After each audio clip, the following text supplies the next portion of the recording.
Hi, everyone. I am so excited and honored and privileged to have as a guest today Dominique Christina. She's a writer, performer, educator, activist, mother, troublemaker, agitator, social commentator, star volleyball player, and was a high school and college teacher for 10 years.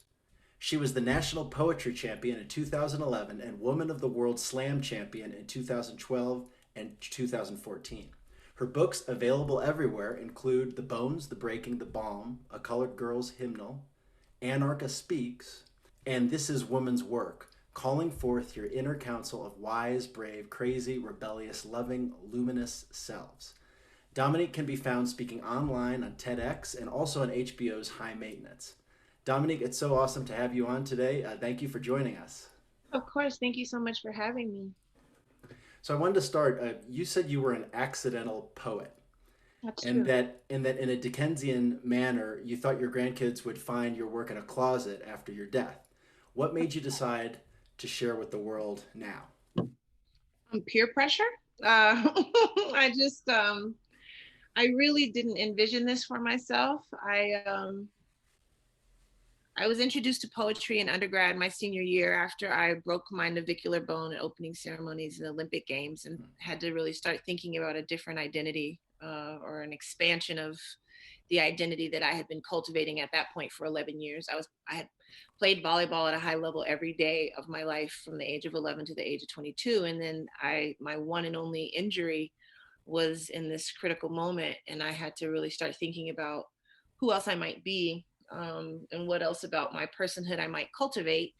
I very whimsically elected to take a creative writing class, uh, mostly because the professor, I had some interactions with him on campus, and he walked around with uncombed hair and tie-dye shirts and Birkenstock sandals, and I just found him to be really lovely. And I was like, I'm just going to take whatever class he's teaching. I didn't know what he taught, but he was teaching creative writing. And so my experience in that class shifted, well, it shifted everything for me. It changed my trajectory. It changed my lexicon.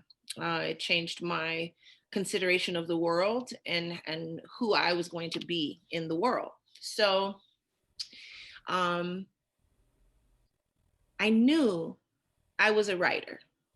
Um, but the process of writing felt really, really personal to me. It felt private. It felt privileged. It felt like it didn't belong to anyone but me. I just really expected to write, volumes of things and share that with exactly no one. And I would die, and my grandkids would find it, and they'd be enamored posthumously with my work. Um, but Colorado, Denver in particular, they have a very successful writers community. Every international competition that exists, someone representing Colorado has won it. And so I had these friends that were going to venues and they were performing their poems out loud all the time. And I would be there to support them. And I'd be sitting furtively in the back writing and no intention of reading anything ever.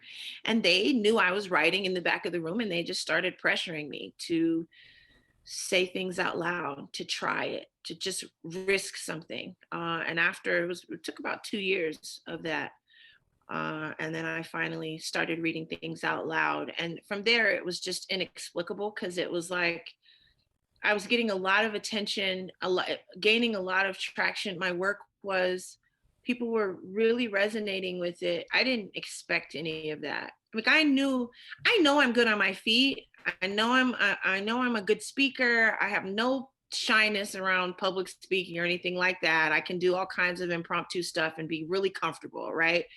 But I still didn't expect for my poetry to resonate with folks the way that it did, or for my performances to resonate with folks the way that it did. So that's what I mean by accidental poet. I had no vision of this for myself, but because of the writers that I'm relative to, they pressured me to try, and I tried, and it changed my life. So your words go straight; they pierce, the soul and the heart and the brain and the intellect. Uh, can you talk about how you transmitted those experiences from your youth into these? it's hard to, I mean, of course they're beautiful words, but they're exactly what the purpose of art is designed to do. I mean, Mhm, I know it musically. I don't know the writing and the history like you do, but that's exactly what all these composers from time immemorial and today are trying to say.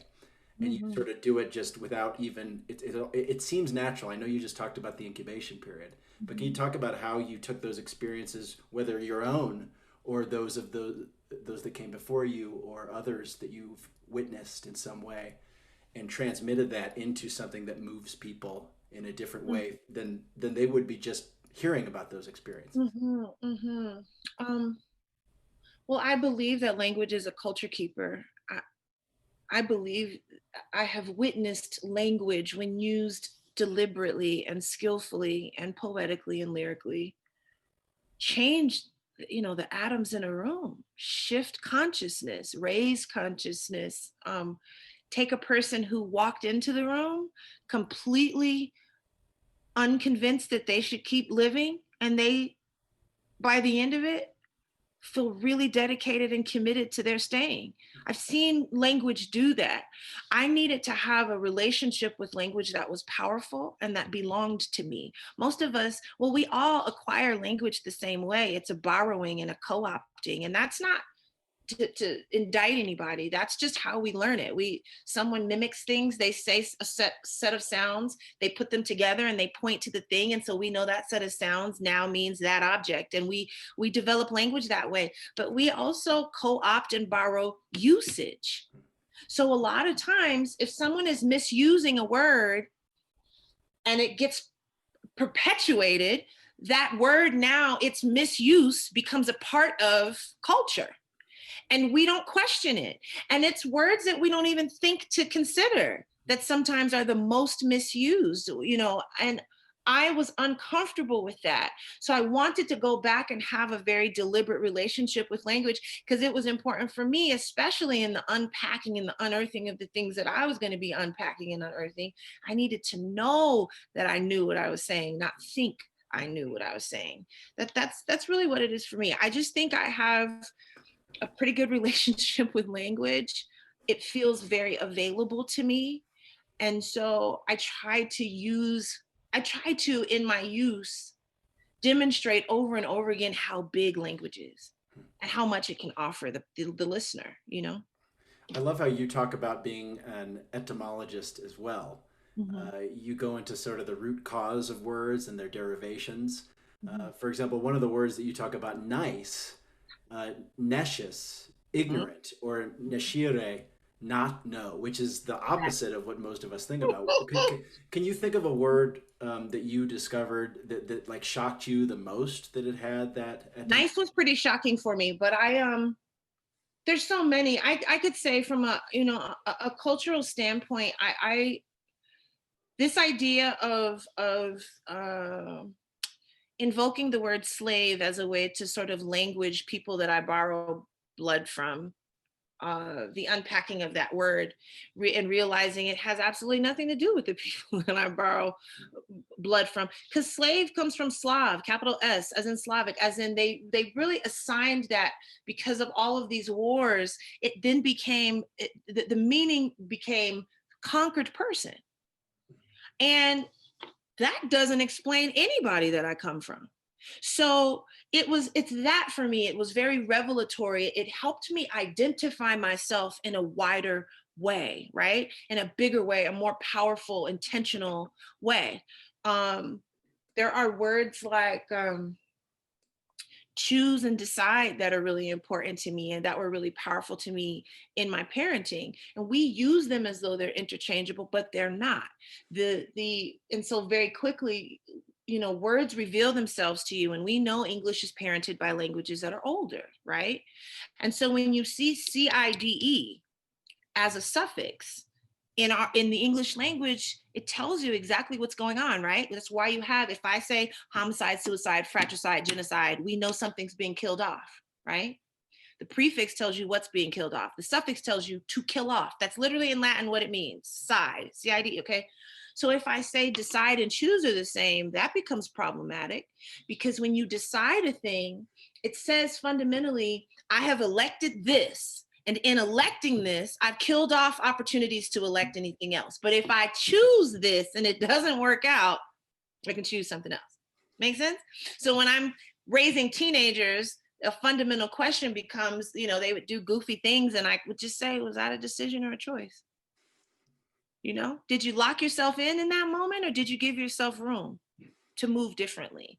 So I love etymology. It's like language just becomes, it's a rebirthing of language. It's the relationship you think you know, and then it introduces itself to you in another way. And it's remarkable to me. Your poetry is very musical in its scope, its rhythm, its feel. What kind of musical relationships have shaped your work and your life? Ooh. So my mother would play classical music on the piano all the time. So she was a pianist. Yeah. Wow. Yeah. I mean, we all had to do something. My grandmother made us all play a musical instrument. So my mother would do that. And my mother used music as a way to language her melancholy. Because I told you, you know, I don't come from people who bleed out loud. I always knew my mother was sad based on the music in the house, you know? Whatever she was playing on the piano or whatever she was humming at the sink, my grandmother did the exact same thing. If she was she was standing at the sink washing dishes, the song she was singing would tell you what kind of day she was having, you know? I swear to God. And so, you know, if she was singing Motherless Child at the sink, you just knew it was sadness draped around her. So I had this interesting thing where my family, they were all musical. Everybody would burst out into song. Or my grandfather was exceptional in that way too. You know, the baseball player would also just break out in song and poetry all the time. So there was always this relationship that music and poetry could communicate that which you might find difficult to language, right, on your own. So jazz, classical music, old school R&B like Marvin Gaye. Nice. You know, my mother is an Al Green fan. Wow. Freaking, so Nice. like becomes a fangirl. It's devastating to watch the professor turn into the fangirl when Al Green is on television, but she will turn into a fangirl. Okay. Yeah. I just saw that music was being used to language the melancholy or the mood in my home as I was growing up. And to learn how to use your voice is an instrument, right? And your voice should be able to do the exact same thing. So depending on, my grandmother was exceptional at teaching vocal performance and how to hold your mouth and how to stretch and elongate notes, right? And so you figured out how to even make your own singing voice communicate your melancholy or your vibrance and your, you know, frolic. You could just do all of that. And that was taught to me in my home. What is the role of the artist to upset the status quo or to make something beautiful? I think art is provocation. That's what I think. I think art is intended to provoke, to interrupt, to inspire, to communicate, again, that which is so difficult sometimes to communicate, to invite folks to remain human, to invite folks to be supernatural. Yeah, art is provocation. It is a necessary thing. To me, art is how you answer back to politics, because I think politics use language to hide, to lie, to misinform. And I think the job of the artist is to tell the truth, to unpack that, to name, to unname, to rename.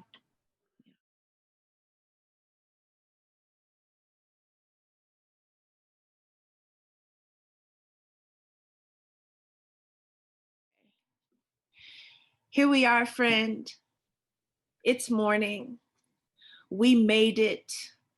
What will we do now with this amazing, improbable flesh in this amazing, miraculous moment? What will we do upon waking with these hands, with this day? What will we do with the ticking of our impossible hearts. There is an elegance in simplicity, the cracking crimson of sunrise, the cosmic earth with bulbs and pods huddling under the fire of summer, each plant surrendering to omnipotent heat, the clouds, sugared pink, held up by the wide hands of trees, their green beards frosted in occasional mist that transcribe the beginning of the world, limb by limb, this thunderous wisdom, this old knowing, adorned in celestial confection, the pollen promenade of bees in fat stripes of black and gold, they meet each flower with adoration. Can you hear it? The subterranean psalm of endless earth, plural, fertile, knowing, the midday chorus of hummingbirds, the pageantry of butterflies, a deliberate symphony of color. Do you hear it? The green leaf orchestra of holy basil, the dense brigade of echinacea, the haloed remarkable geometry of it all, ephemeral, ecstatic. Can you hear it? Every atom in our body seeks to sing similar praise. The sprawl and fullness of, the wonder and vigor of each supernatural bloom, the old anarchy of growing and becoming, no matter how walloped by wind. And that is the metaphor that matters to me the most. The Herculean smolder of June, that slips yellow and green over everything, the blazing finesse of creation that we are conjoined to, the symphonic ritual of root, the mountains in the distance, and you, translator of unabridged rock, what will you do with this moment and how colossal it is? How will you be companion to the sudden radiance of so wild and perfect a love? My little boy says, yellow is the sound of God. He knows the earth is cathedral, a kingdom of color and rumble. He occupies his body the way poppies do, profound in confronting heat and night and storm, sprouting anyway, synthesizing the sun, unafraid, stentorian, holy, awake in all of the places we can be. And this is what I'll tell my children when the world feels too busy. I'll say, listen for the sorcery of wind, the thick, wet breeze of morning, the sudden upswing of early fruit and earth and water, the scripture of sky. That is all we need to know of heaven. Every cell in our bodies, mammoth with creation.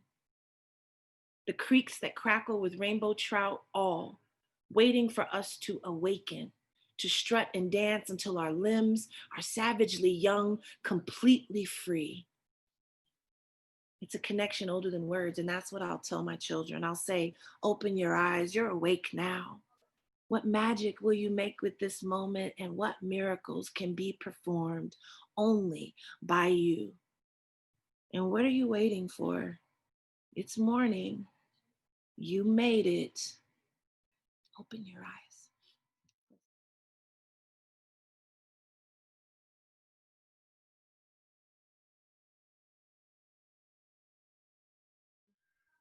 For the gathered faithful, the ones whose blood moves relentlessly on, for the ones who wish to be important and the ones who know they already are, and for the ones who've craned their necks over the sharp edges of midnight, who dream their impossible lives can be fat with a sugared revolution. I know you.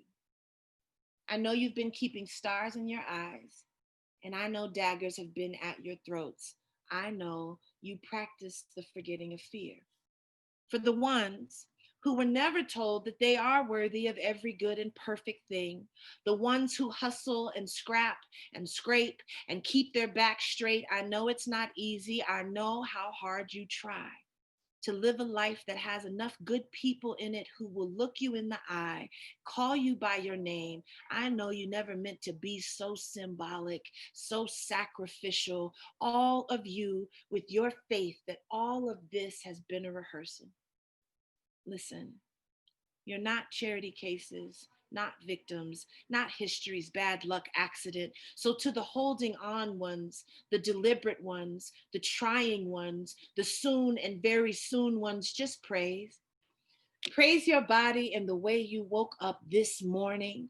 Praise the miracle and the mess. Praise the language you were born with and the ones you're learning. Praise the opening of the gate. Praise the child you were and the adult you are becoming. Praise the becoming. Praise the journey. Praise the fight. Praise the wherewithal. Praise the riding of wind without asking permission. Praise the universe in your ribcage. Praise the trench that taught you about darkness, and praise the day you danced in the light. Praise the laughter that lives in your belly. Praise the gardens you can plant in your bones. Praise the bamboo your spine can become. Praise the stories you've kept and the ones you didn't. Praise your resurrection. Praise your mouth, your wide open mouth for how confessional it is. Your straight back, your unbowed head. Praise the atoms and the cells that make your body cathedral. And praise that there is so much of you left. And praise the otherworldly algorithm that is your heart, especially that. Revolution is the sound of your heart still beating, so praise.